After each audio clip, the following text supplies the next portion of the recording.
Zola Tries to Sleep.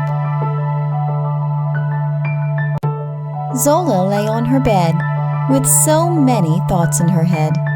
She wanted to sleep, so she started counting sheep. Over the fence one sheep jumped. The second sheep followed, but on the fence she bumped. The third one tried, jumping over the second sheep, but it would have to be a very high leap. Zola stopped counting sheep and tried something else to help her sleep. She got out of bed. Her arms and legs she stretched. She walked around her room and lay back in bed.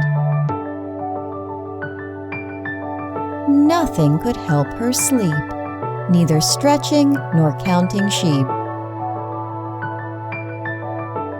She got up again, picked up her teddy bear. With Teddy beside her, she wouldn't be scared.